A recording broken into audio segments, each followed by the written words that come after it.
सबसे पहले तो आज हम यहाँ उपस्थित हैं शेर बच्चा शमशेर बहादुर राव बाल किशन जी और उसके 5000 रणबांके हीरों को नमन करने के लिए, श्रद्धांजलि करने के लिए, जो राष्ट्र रक्षा हेतु करनाल के रण खेतों में जूझ गए थे। हम गांव-गांव जाते हैं जब ये हाई रेजिमेंट संघर्ष समिति की टीम, तो बहुत से लोग ये जब नई एक परंपरा शुरू करी वो कहते भाई हमने तो बेरो ही नहीं थो। देखो कितनी बड़ी अज्ञानता है कि जो कौम के महानायक हैं, कौम के बड़े योद्धा हैं, उन्हीं के बारे में लोगों को कुछ ज्यादा पता नहीं है। सबसे बड़ी विडंबना यह है कि जो शिक्षित तबका है वो भी सब कुछ पढ़ लेता है, लेकिन अपनी कौम के इलाके के जो महानायक है उनके बारे में नहीं पढ़ता। भाई पहले घर का पूजेगा, घर का गीत गावेगा, जब तो दुनिया सुनाएगी और दुनिया भी गीत गाएगी। तो राष्ट्रीय हाई रेजिमेंट संघर्ष समिति ने ये एक निर्णय लिया था कि भाई आज के बाद जितने भी हमारे ऐसी यादगार दिन हैं, चाहे वो रेजांगला शौर्य की बात हो, जलूरा शौर्य की बात हो, नसीबपुर की लड़ाई की बात हो, मानढंड की लड़ाई की बात हो, करनाल की लड़ाई की बात हो, हाजीपीर की लड़ाई की बात हो, तो इनका जिक्र और इनका जो एक परंपरा को आगे बढ़ाने के लिए हम इनका आयोजन हर साल अलग अलग कोने में अहिरवाल के में करेंगे। और इसका नतीजा क्या पता चल रहा है भाई कि पहले रेजांगला इतनी बड़ी लड़ाई, मतलब दुनिया की महानतम, सिर्फ देश की नहीं दुनिया की महानतम लड़ाई, और हमारे कुछ रेजांगला पट्टन के सरदार साहिबान रिवाड़ी में मनाते थे। आम आदमी तो इस को बोल भी नहीं पाता था, रेजांगला शब्द को नहीं बोल पाता था। और आज ये है कि रेजांगला हर साल 100 से ज्यादा जगह पूरे देश में मनाया जाता है।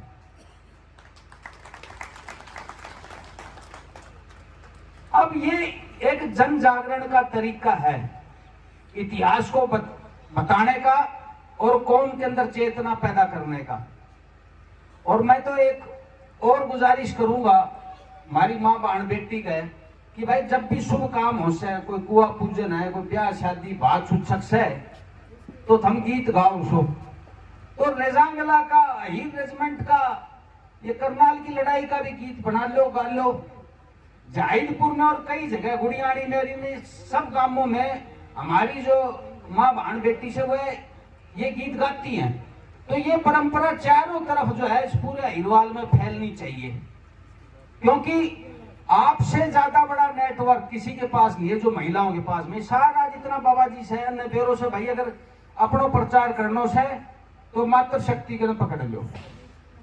तो मेरी भी और जितनी भी माँ बहन बेटी मौजूद है, मेरी हाथ जोड़ के उनसे गुजारिश है कि जी इब आज्ञा के हम ये जो हमारे पुरखों की जो बलिदान है, शौर्य है, इसके ऊपर भी गीत जरूर गाया।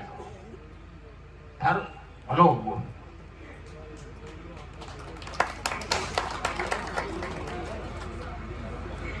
ये जो रेजांगला के मोर्चा था उसके बारे में तो अब दुनिया तक पहुंच गई है बातें, लेकिन करनाल जैसी अहम लड़ाई, देखो मुगल सत्ता 1739 में कमजोर हो रही थी। मोहम्मद शाह रंगीला बैठा था दिल्ली पे, और जब वो लुटेरा जो भी आता था तो लूटने के लिए आता था, दिल्ली को लूटो, यहां तहस नहस करो पूरे इलाके को और भाई चले जाओ। तो उस दौर में 5000 आदमी सिर्फ इस इलाके के पहुंचना एक बहुत बड़ी बात थी। पहले नफरी कितनी होती थी, 50, 100, 200 का घरा को तो गांव हुआ कर तो 5000 का मतलब यह है कि हमारे अहिरवाल का कोई ऐसा काम नहीं थो जिसका कोई ना कोई आदमी उस मोर्चे पर लड़ने के लिए, बलिदान होने के लिए नहीं गया हो। हमारे ध्यान नहीं, वो अलग बात है, पर 5,000 आदमी इकट्ठा करना कोई छोटी काम नहीं है, वो भी मरने मारने के लिए। और अब उस जब लड़ाई को खोजा जा रहा है, बहुत लोग लड़े इसको कर रहे हैं। आपको ताज्जुब होगा 1947 तक, बल्कि उसके कुछ साल बाद तक, करनाल में एक मुगल पुल है जगह, वहां से एक नहर निकलती थी। उस जगह छतरी बनी हुई थी रावपाल किशन जी की, और इलाके के तमाम हिंदू उसको पूजते थे। ये करनाल के ऑफिशियल गजेटियर में लिखा हुआ है। कितनी बड़ी बात है, सारी कौमें आपके बलिदान को पूजती थी, और बहुत लोग इसके ऊपर शोध कर रहे हैं। आपको ताज्जुब होगा जब लड़ाई शुरू हुई तो हरावल में सबसे आगे दाहिनी तरफ में अहिर लड़ाके थे। कितने बड़े फख्र की बात है। अब रोड़ा यह है कि मारा गीत हम ही नहीं गावांगा तो कौन गाऊंगा भाई। देखो, जीवन का सार पैदा होके मर जाना नहीं है।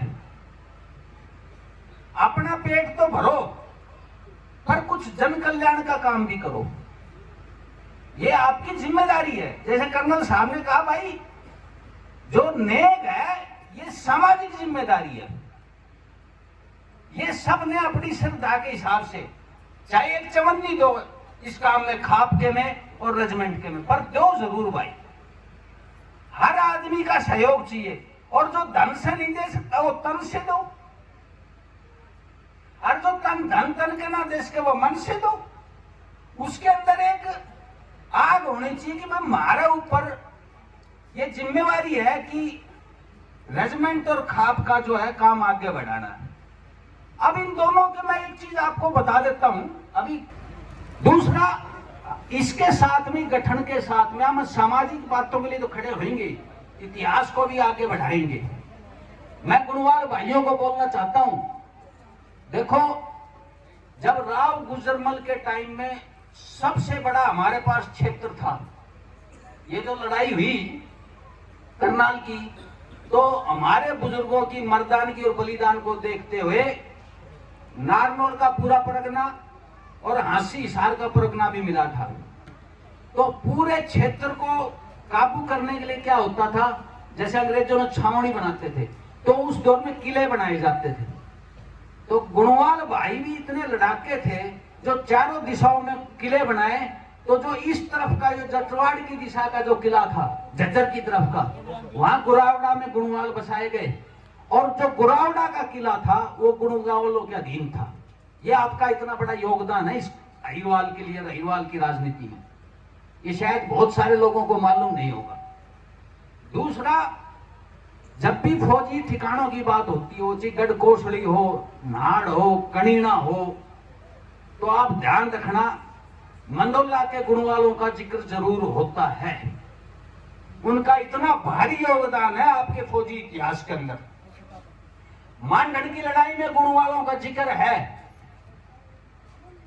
कि यहां से आपके कितने लोग लड़ने गए थे।